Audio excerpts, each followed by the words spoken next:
I'm just a Michigan-made girl who survived major trauma after major trauma. I moved all over the country in the United States, north, south, east, and west. But it wasn't until I found myself wanting to end my life right smack in the middle of the country that I realized I could no longer run from the pain of my past. I needed to heal it so I could have the future I deserved and longed for. Now I speak on multiple stages and pages about how to turn your tragedies into your triumphs. Here I have fantastic specialists and guests to help me on that journey, to help people not only around the country, but now around the globe. I'm a speaker, podcaster, coach, and author, but most of all, I am now a victor in my life. And now my mission is to help you find the victor in you. Welcome to Multiform PTSD. Here's your host, Tracy Lowry. This guest and this episode was a must to include this week as I celebrate the launch of my published workbook, Hail to the Victor in You. David Locke is a fellow podcaster, mental wellness enthusiast, and my hilarious Canadian friend. Today we have a fantastic conversation about men and mental health, narcissists, and toxic relationships. You aren't going to want to miss it.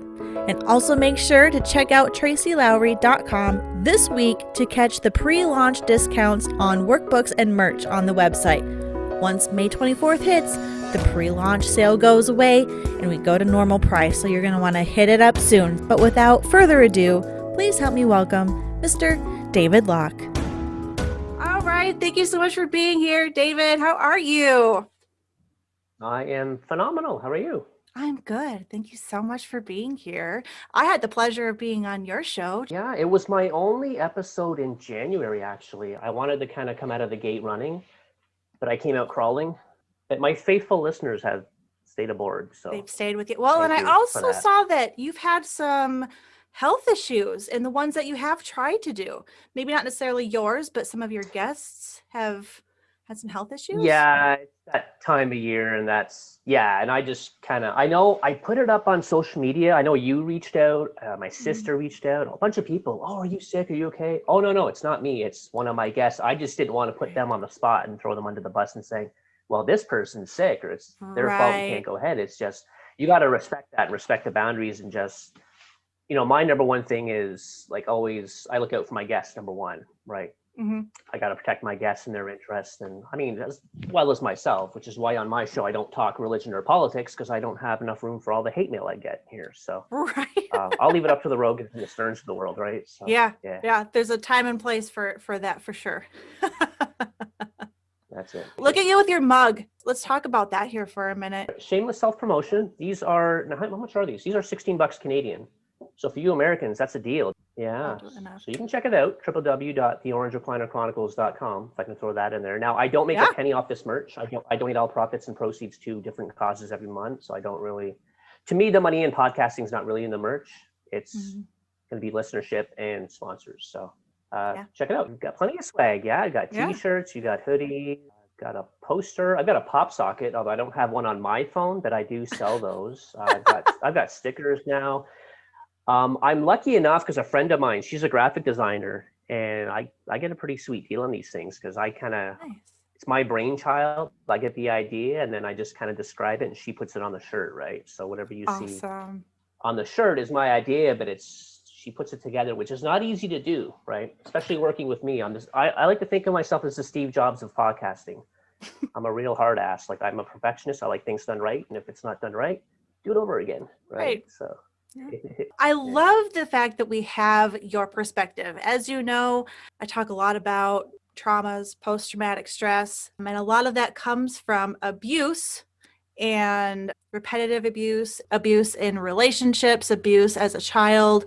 It can come in many shapes and forms, but you have your bachelor's in psychology. Mm-hmm. So we are going to have... How fancy is that? Fancy. Fancy schmancy. So we have your professional insight and the male side of it. So I love the fact that you're willing to come in and be the male guinea pig here on Multiform PTSD. It's a nice 2-for-1 deal, isn't it? It is. All right. Free of charge. Yeah, right? We should be selling this stuff. So, being from Canada, do you find us Americans rude? Are we rude? No, you're just a bunch of weirdos. No. I'm kidding. I take it back. No. Listen. I've got a lot of American friends. A lot of fantastic people I've met actually around the world through podcasting. Awesome.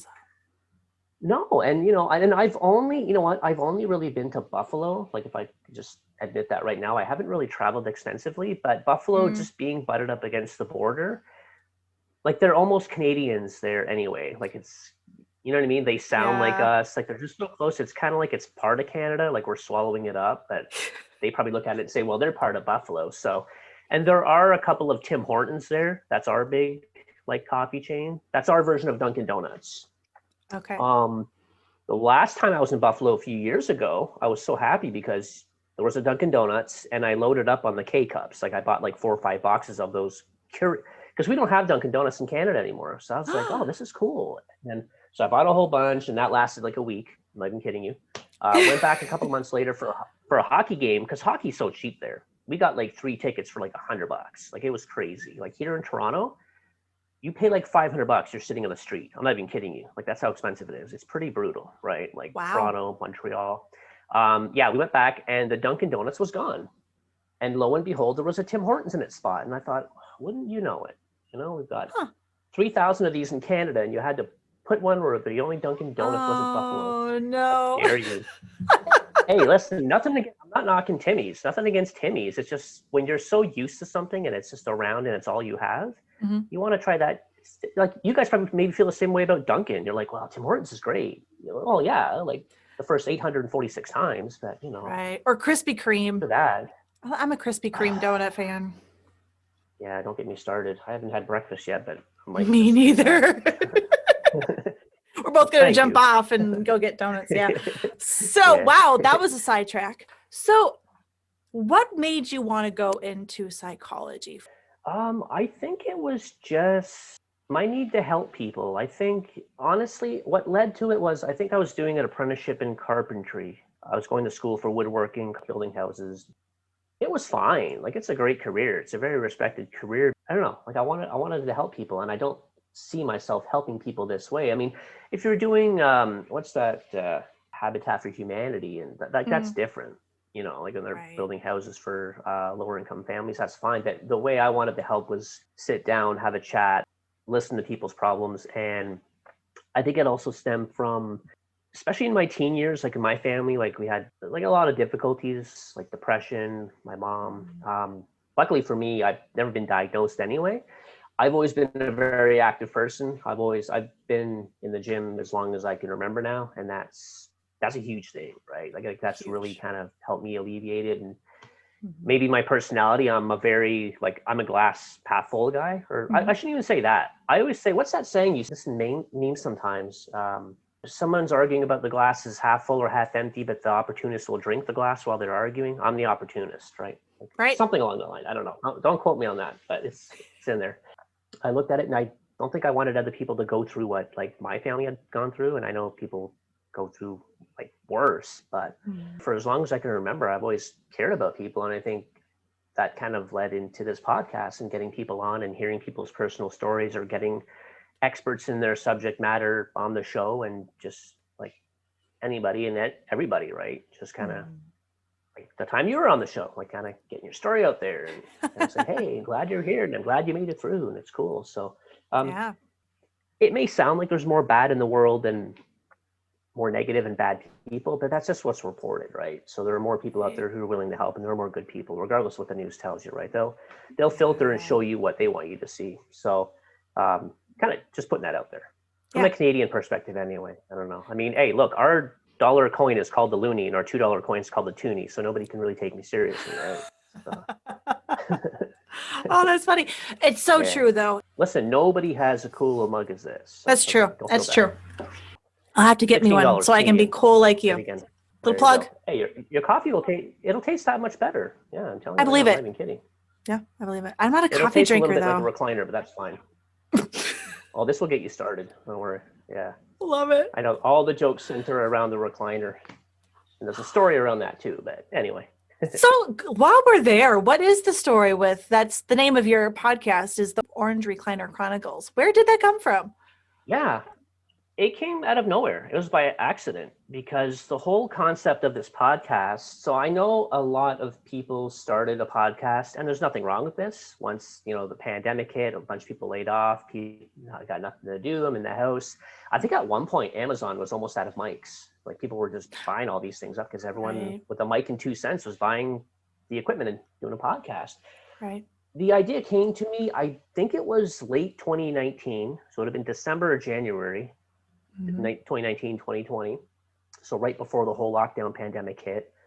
And I thought, I'm going to start a podcast. I'll start in the spring. I just need a name. And I'm, thinking about names. And I think the first name ever was, I think it was You'll Thank Me Later. That was the name, like, You'll Thank Me Later. It was long-winded like that. And of course, before you go ahead and do something, you want to Google it and see if anyone else has it, right? Right. So I Googled that, and there was actually a podcast, which I don't know if it's still around, but it was, and I don't want to confuse listeners, but it was called Thank Me Later. So I was just like, well, I can't take that because it's too, and I was like, okay, whatever. And then I was laid off from my last employer, what was it, April last year. And then the idea kind of, because, it was one of those, if you're laid off, you might come back in a month, you may never come back. We were on furlough, right? So, and then the idea came back, and I was like, all right, I'm going to do this. And I need a name. So I was thinking, and I think I put up the survey on Facebook, and I had all, I don't know, these names, and so I don't even remember. So they couldn't have been that good. But anyway, so I'm working out in my basement one day because I had my home gym set up there because our gyms were closed, and I got this stupid recliner in the corner. You know what? The older you get, at least in my experience, the more you find what you're looking for when you're not looking for it. It'd be with a relationship or a job. You just, like, I met my most recent ex when I wasn't looking for it. I was there on a job interview at this place on a job interview, and she was there, and just that's what happened. But getting back to the show, I'm getting off track again. Yeah, so I'm working out. There's that recliner in the corner, and I did one of these like head tilts. That's it. And then I saw it was like I think I Googled like chairs or recliners, and I said, okay, this is a recliner. So I said, okay, the orange recliner. And then a friend of mine said, well, what about the word Chronicles? Because I wanted it to be a show where I get people on and hear their stories and get people's expertise on certain things. And I kind of thought, the Orange Recliner Chronicles, and it just kind of rolled off the tongue, right? I was like, that's pretty sweet. So I put it to a vote, and it caught fire. And I abbreviate it because it may be a little long-winded. So if you listen to my show, you'll notice I call my followers or my listeners Orc Nation. So Orc being Orange Recliner Chronicles, it's Orc. And it just sounds cooler. You need to name your fan club, right? So yeah, it'll make them feel more appreciated. All three of you. So thank you. To anybody else listening, that may be like, that's the stupidest story ever, but it's my story. It's just what it was. I would like to bring the show on the road and do some live things if I could, get the following. And going into Anthony Robbins, and I know everybody's familiar with Tony Robbins. I remember, I don't know what book it was, or it was a CD or something, but he would say something along the lines of find a model, find a hero, and model yourself after them to succeed. And that's when I saw Dax Shepard's Armchair Expert. I said, okay, well, I'm not going to steal the idea, but I'm going to kind of look at what he's doing. And he records out of his attic, and it's a chill environment. He doesn't call it the lounge or whatever, it's the attic. So I was just like, well, I'll call my place the lounge, right? Like, it's a pretty chill place to hang out, and people go to a lounge to relax. You don't go there to get more stress. If I wanted to give you stress, I'd say, hey, I'm recording from the basement. And it just sounds creepy, right? So the lounge is just so much cooler. It's like, hey, let's go to the lounge. So yeah, so there you go. That's it. I like it. Like you said, some of the best, relationships or jobs or opportunities come out of the blue. And when you know. I can't explain it. I don't know. I leave it up to the universe. Whether it be good or bad, you know what? You're where you're supposed to be when you're supposed to be there. Whatever that reason is, it's just there. It's okay not to have all the answers. We don't. I don't, but it drives me nuts because I'm a perfectionist. I want to know everything, but I don't. And we have to accept that, right? So well, that's why you got to go on your traveling show and get all the information from everywhere you can. Traveling show. That sounds like something out of The Wizard of Oz. Remember the beginning of the movie? There's that guy in the wagon there. I don't know if you there's the old man there. He had that traveling circus. Oh yeah. Yeah, it was the black and white part. And she goes, and then there's a tornado. There's like a traveling show, right? So you make me sound like the wizard out of The Wizard of Oz. Don't listen to that guy. Don't listen to the man behind the curtain. Behind the recliner. Don't listen to the man behind the microphone. Well, listen to me though. I'm the exception. Sorry. Right. Of course. Obviously. I know my stuff. I know my stuff. And if you don't know, you know who to ask, right? I do. Tracy. Yeah. Yes, I like that. You've got that restraining order on me. Everybody else does. It's all right. Well, I wasn't gonna tell I'm kidding. anybody. Everybody, no, well, I broke it. It's all right. I'm kidding. I'm Canadian. You'll get used to the jokes. I love That's why it I keep my day though. job. Got to keep the laughs up, especially right now, because things are just crazy. Humor is one of your most powerful allies. I'm telling you right now. Like, it has gotten me through some tough times. I almost even dare look at it as a defense mechanism. Not ignoring what's going on in the world. You acknowledge it, but God forbid a bit of humor, right? Because there's just everything is so serious right now. Like that's why, like the Robin Williams and the Jim Carreys and the absolutely. And I think too, it's one of the best things we can do in healing. Yeah, and you know what? Like, I think I'm hilarious. I don't know. I make myself laugh all the time, and it just gets me because I do stupid things, and I'm just like, that's hilarious. Like, I can't believe nobody else would not find that funny. So like my friends think I'm funny. They have to. It's already. I made them sign that contract. But anyway, that's another story. I think there's enough negativity going around that you just got to stir it up and just Too much. Yeah. So let's talk about abuse. Sure. Oh. How am I gonna make that funny? Hang on, the wheels are spinning. Give me a sec. Okay, no, we're not gonna do that. Hopefully those that listen to me on the regular know that I do not take abuse funny. It's not light. Nothing. Oh yeah. No. It's not. But it was just kind of, we were talking about, we gotta make it light, we gotta laugh. So let's talk about abuse. Let's move on. The light that I do want to shine on this is, no, I don't think abuse is light. I don't think it's something to be made fun of, but kind of like you said, it's a defense mechanism. I'm also a nurse, as most know, and we have the sickest sense of humor because we're in that high stress, life and death all the time. And so to keep our spirits up and stuff, the things that we say to each other, it's crazy. You've got to. We laugh about it. Yeah. We're like, hope nobody else hears us say that because we don't seriously mean that. But it's a coping mechanism. It is. It's how we cope with real serious things. I've been in very abusive situations and relationships and family and all of those things. And so I know the seriousness of it. I do like to make things a little more light. That's why I'm here. That's why I'm here. Exactly. Tell me, if you had a guy friend that you feel maybe is in an abusive relationship, not to downplay the physical abuse or sexual abuse. I just want to focus on kind of the emotional abuse on this because it's harder to define. It is harder to see it coming because it's very gradual and it's very it's not every day. There are good times, there are bad times. So how would you say to someone, how do you know if you're in an abusive relationship or toxic or in an emotionally abusive relationship? How would you help someone see that? What are the signs?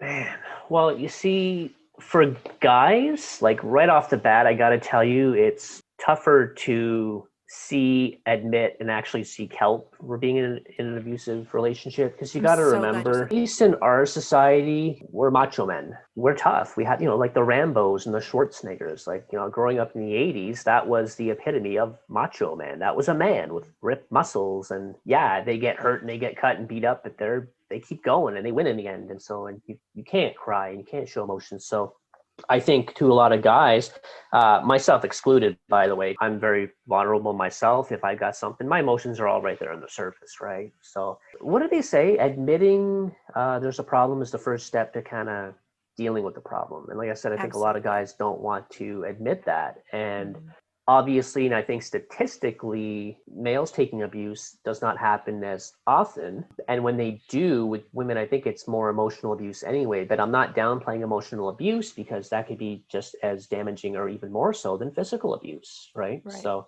absolutely.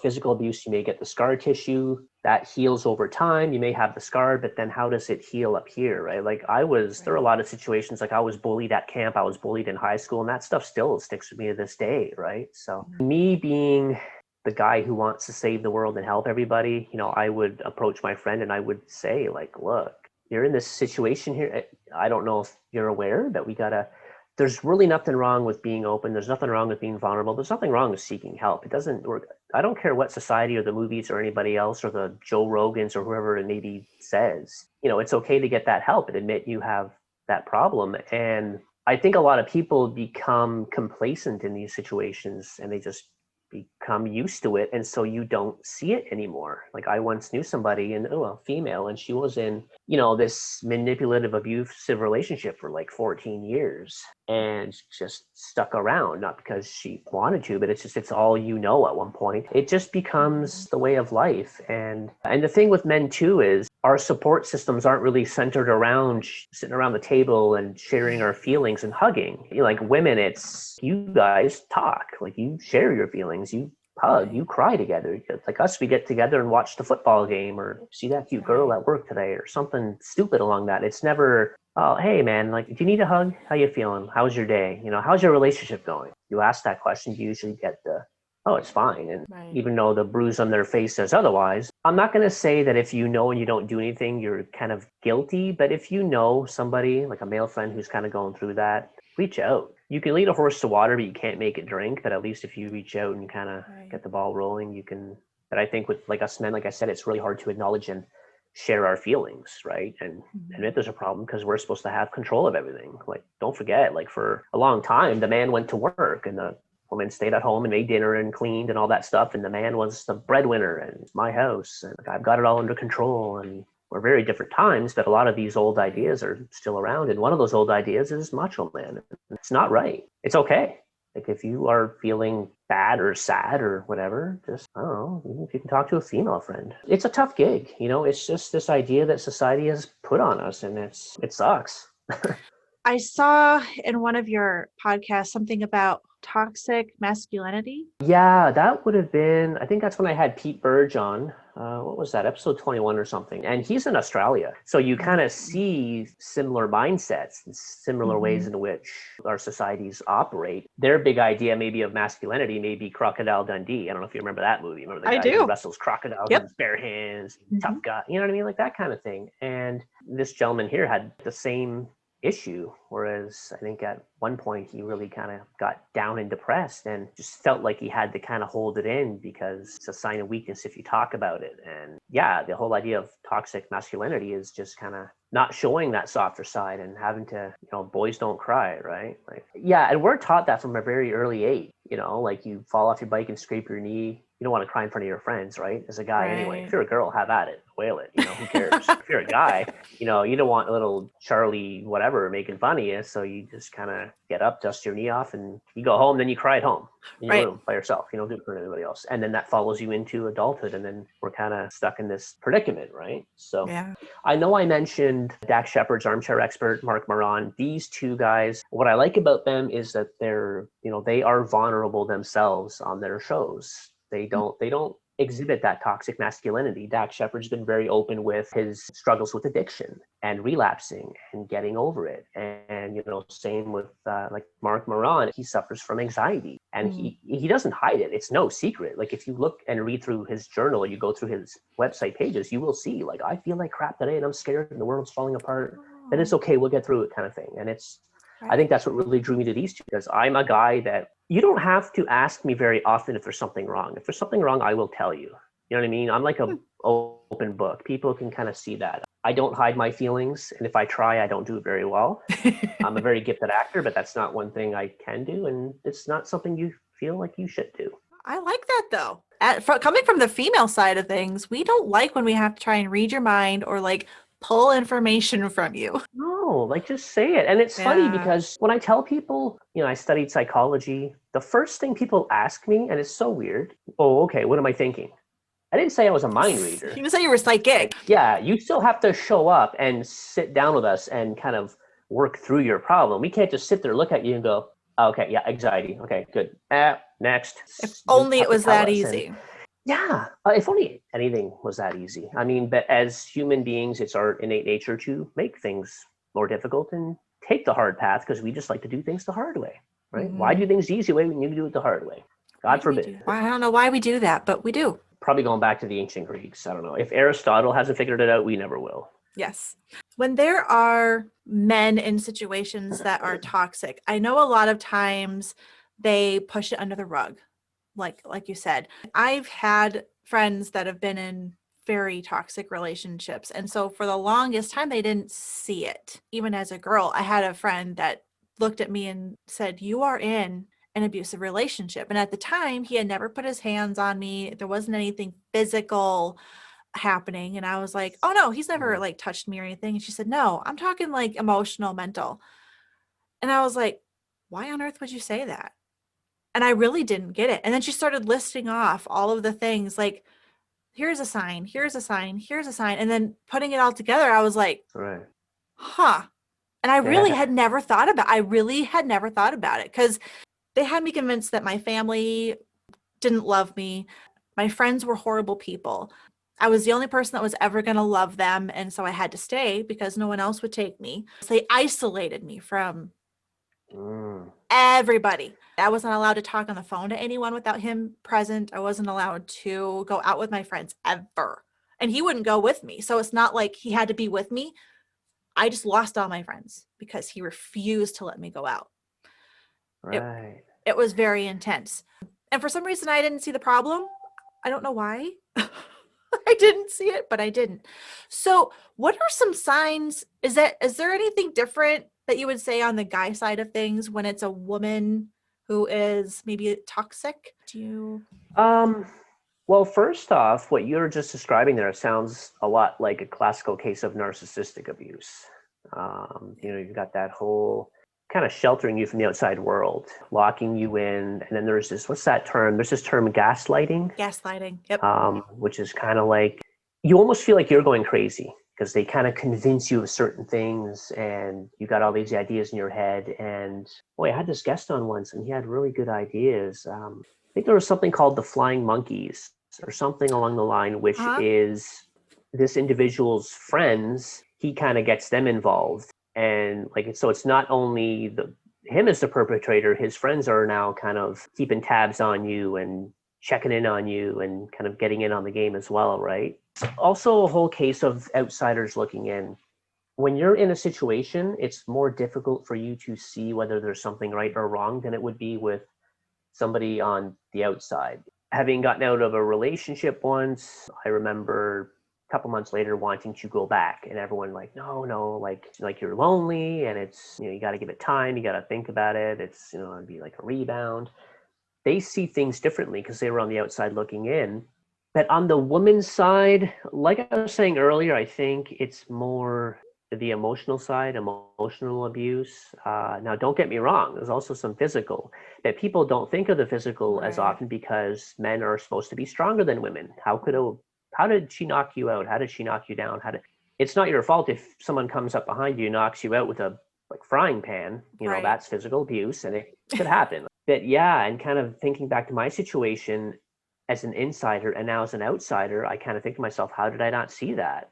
I think a lot of signs, and it doesn't have to be, like F this and F that, and you're an effing idiot. It's little things. And there's this saying, and it's weird to say since I'm so big on jokes and humor, that there's truth behind every joke.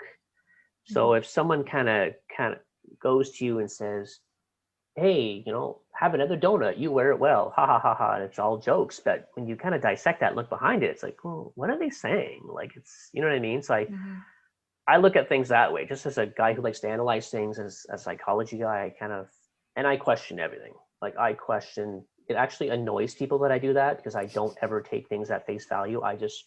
Because there's all the scams and all this stuff going on. Like, it's a tough gig as an insider, because like I said, you're in the box, there's limited space, maybe dark in there, like as an analogy, and you just don't see what's going on, as opposed to someone on the outside poking a hole through that box and seeing from the lighter side, like, what's going on. But I think, like I said, with women, it's a lot of stuff behind your back. I know, like, with women, like, bullying wouldn't so much be the physical, it's they would go behind your back and maybe spread rumors, with their friends or coworkers and start something, right? But I'll tell you, once you become that outsider, you'll kind of shake your head and go, how the hell did I never see these things, right?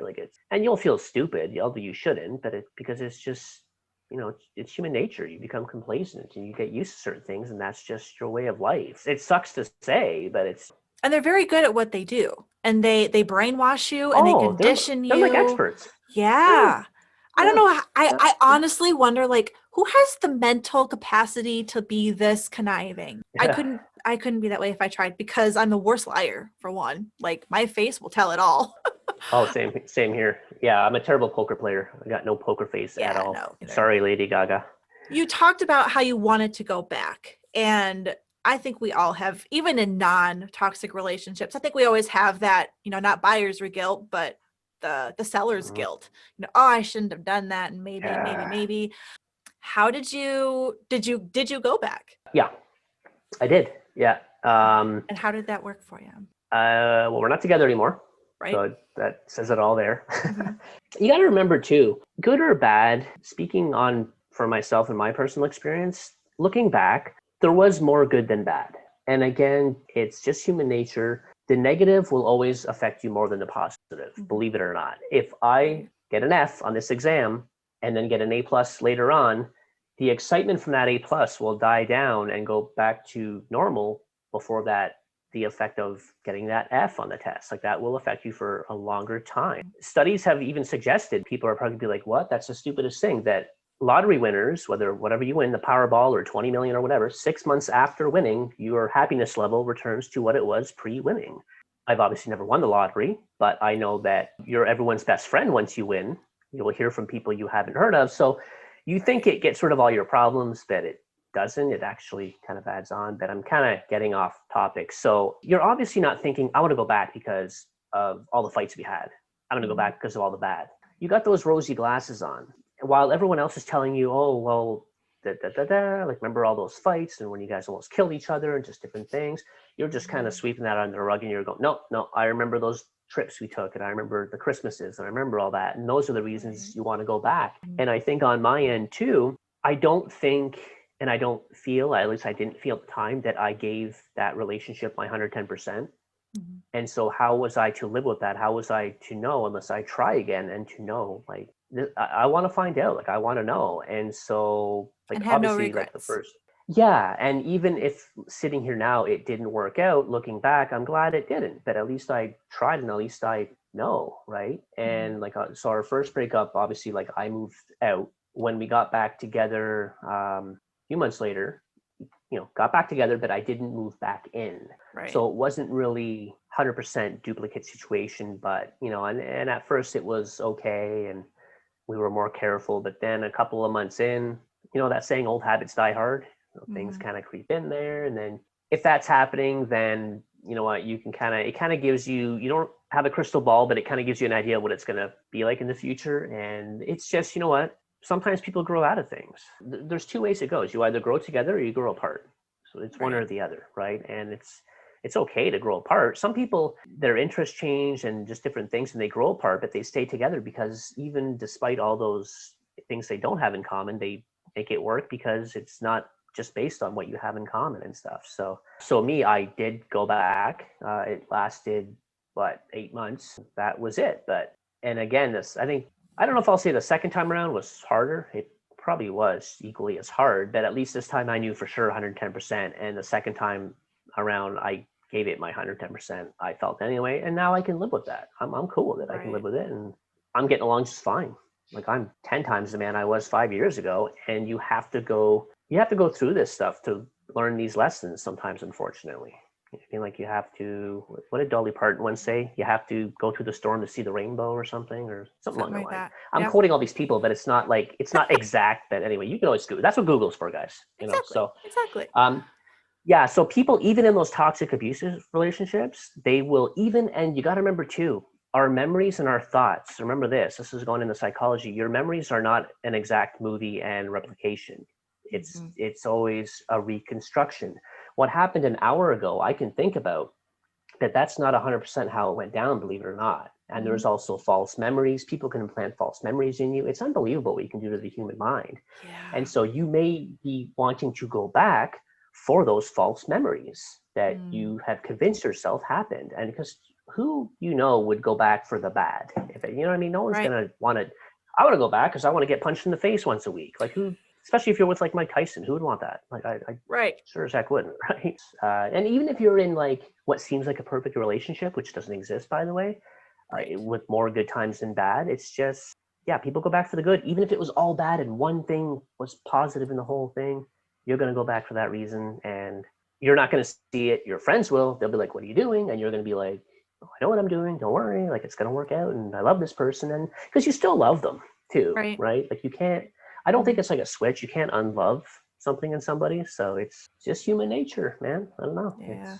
Abusers don't abuse every day. And I like how you said even that maybe there was more good times than bad, but then you also said that those bad times last longer and they dig deeper. So even though maybe it wasn't all bad, it's only when they're drinking, or it wasn't all bad, it was just when they were really stressed in life. I've even heard it's not all bad, it was my fault they acted that way. If I wouldn't have done or said this or that or the other thing, then they wouldn't have treated me that way. They wouldn't have done that. Yeah. I think there's a really fine line between knowing that the other person's never going to be perfect. No relationship is ever perfect. And so we all do have to give a little bit of allowance and patience for the other person's imperfections. So how would you help someone define that line between getting over their imperfections and seeing that it really is just a really toxic relationship? How would you help someone find that boundary line? What's the difference? That's a good question. And usually I ask the question. My turn. Like, hey, that's a good question. Exactly. Usually I get that. Every interview I do, great question. Well, first off, that sounds like a classic case of victim's guilt. And that's kind of the perpetrator's intent, is to make you feel that way so you don't, it's kind of like you got the blinders on. You're making excuses for the other person. Oh, they only get that way when they drink, or they only get that way when the Bucks lose. Or, by the way, congratulations to Brady. Whether you love him or hate him, he won. I see a lot of hate going online right now, and I'm like, look, whether you like him or hate him, you've got to admit, like, listen, what are you doing today? He's got 7 Super Bowl rings. Where are you going? Oh, I'm going to Walmart. Oh, okay, cool. But anyway, getting off topic. But look, you can always make excuses for someone else's or your behavior. And I think in psychology, there's something called the fundamental attribution error. And that is when you attribute something to either a person's personal disposition or to a social situation. So if I'm in traffic, I'm driving in my car and some guy cuts me off, my immediate thought is, what an a-hole. That guy's a jerk. I'm going to plot my revenge. I'm going to tailgate him. I'm going to get him back. So that to me is attributed to his personal disposition. He did that because he's a jerk, and that's just his personality. That's who he is. But maybe he's rushing his pregnant wife to the hospital, or maybe his father had a heart attack, and he, you know what I mean? So to him, it's attributing it to the social situation. Or I may be in class and I fail an exam, and my reasoning will be, well, I failed because the professor made it too hard. It wasn't because I didn't study enough. It was a social factor. But Johnny down there failed because he's a dummy. It's a personal disposition. So you can always kind of look at things that way and make excuses for people. And as long as you make excuses for people, you're just feeding into the toxicity, you're feeding into that behavior. How would I tell someone though? I mean, it's a tough gig because you try to tell them, and even if there's this toxicity going on in this abuse, they'll always, not always, but a lot of times they'll side with the perpetrator because, like you mentioned earlier, they've been brainwashed or they've been convinced that, well, he's doing that because I left a dirty dish on the counter. If I didn't do that, he wouldn't have smacked me in the face. It's all my fault. It's all my fault. But there's, you know what I mean? Whether the dog poops on the floor or there's a dirty dish on the counter, it's not your fault. There's no reason for, that to happen. I think education is your most powerful tool in this case. And by education, I mean, whether you be educating a friend and telling them, look, this is what's going on. And like you're saying, listing it off, this and this and this and all, and you, wow, like that's it. Or if the person themselves somehow figures it out themselves and go on Google, or you kind of check out certain sites and see other people's stories and you kind of recognize those behaviors. Because remember, like I said, sometimes you find things when you're not looking for it. So you may just happen to be on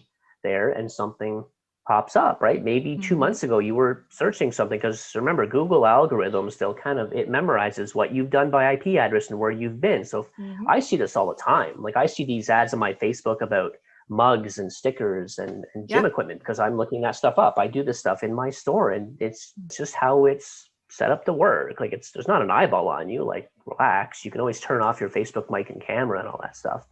And people can be stubborn. I know I'm stubborn. When you only want to hear, again, there's this something else in psychology, the confirmation bias. In an argument, you will ignore all opposing evidence, even if it's proven your point wrong, and you will look for evidence that supports your belief.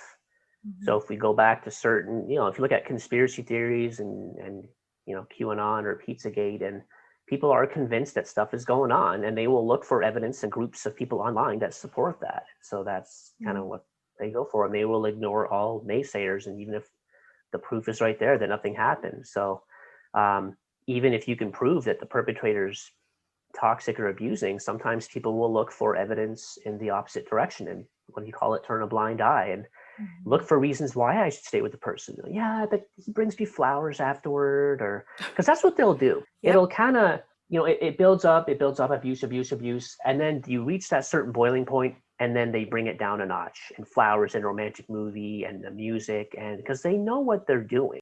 They're experts in this. It's almost like they have a degree in narcissism or abuse, because they know when to tone it up and to tone it down. They can see, okay, she's going to figure it out, or he's going to figure it out. Okay, time to bring out the video games or the roses or the love poems or whatever it may be. And then it starts over again, and it's that vicious cycle, right? So if that makes sense. So what's it called? Love bombing? Yeah. I've heard. Yeah. Where they just shower you and get that confidence back and convince you that was a one-time thing, or that's done, that's never going to happen again. Yeah. Well, you ever see that movie? It's an older one, Sleeping with the Enemy, with Julia Roberts.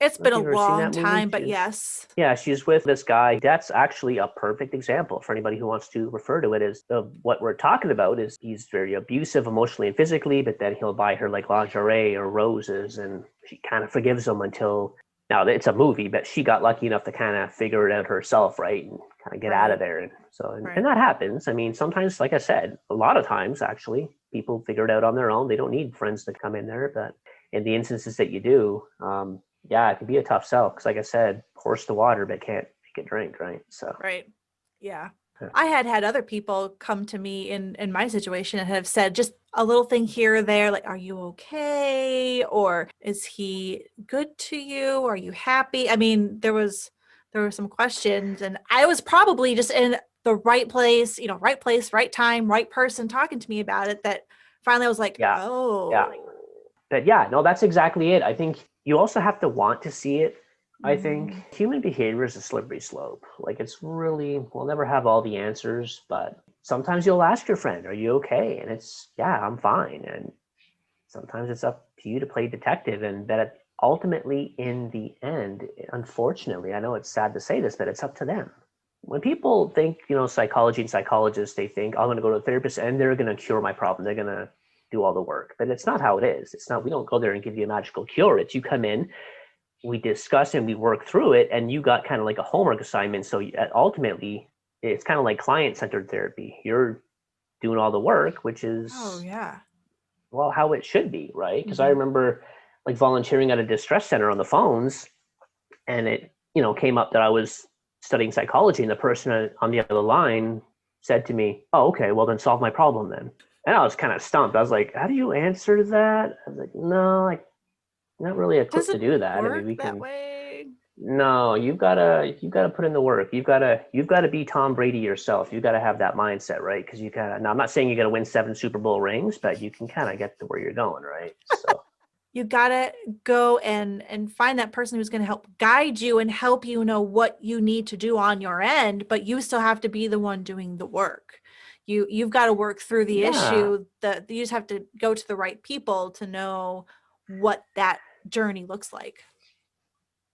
And there's that fear too of going to the police, or because a lot of times then you get those threats. Oh, they're going to kill me, or they're going to hurt me, or the police can only hold them for 24 hours or whatever it may be. And I get that. It's legit. But I mean, there are ways to do it. I think, leaving a tough situation, even as tough as it is, it's the harder thing to do, and it'll always be harder. The easy and complacent thing to do is to just get comfortable and stay there, and the universe, you don't tend to move unless the universe makes you uncomfortable. So maybe the whole message, dare I say it, behind COVID is, the universe had to make us as humanity uncomfortable for us to move and change. Maybe it's a sign, like if we're going to look at things that way. Like I was taking a hell of a lot of things for granted before this. Now going to the drugstore, I don't take for granted anymore, right? So, and hopefully it's like a big, like, hey, what'd you do this weekend? Man, I went on this like excavation. And you make it sound like you went to Fiji, but yeah, I went to Walmart. Oh, lucky, dude, are you serious? Like it's the best thing ever. So maybe it's one of those things where we got too comfortable and we got too complacent, and the universe is like, can't have that. So give you a nudge, and here's this COVID thing. I don't know. I mean, I could be wrong. I hardly ever am. I know my stuff, that Well, honestly, I feel like things like COVID, or when bad things happen, it can very much be a different lesson for everyone, but we all needed kind of a whack in the head. And then it's up to us to find out, okay, what am I supposed to learn in this? What was I, like you said, what was I taking for granted? What can I do differently? What can I do better? What is this teaching me? Using it as a tool rather than using it as a weapon to hit ourselves over the head or somebody else on the head,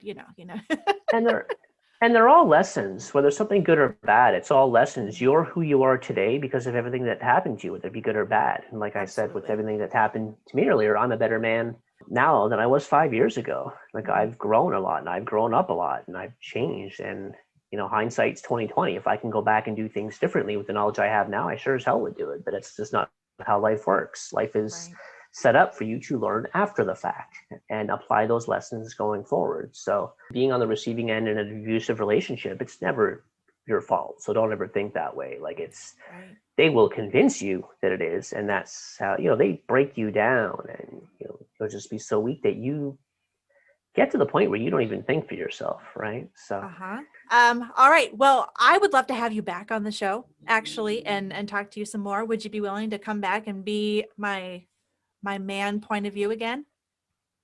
Man, I would love to come back. Now, am I going to be the first repeat guest, like the first 2-time winner? Like, or have you had other repeat guests on? Or do I get that honor bestowed on me? It will be you. You will be the first. Yes. It's because I'm Canadian, isn't it? No, I'm joking. It's because I'm green, isn't it? I enjoy you. So we'll love to have you, and thank you for being here and spending time with us, and we will chat soon. All right. Thanks for having me. Thank you. Love you guys. Hey, it's Tracy. I'm just here real quick to remind you, subscribe to this podcast wherever you're listening. We're on all major podcast platforms, including Google, Apple, and Spotify, and also on YouTube. Thank you for your love and support. I want to thank all of my guests and helpers behind the scene. I couldn't do it without you.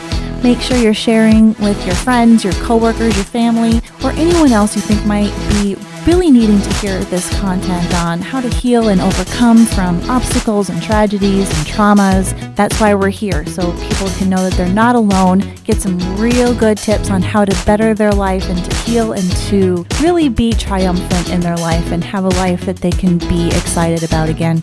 So thanks for being here.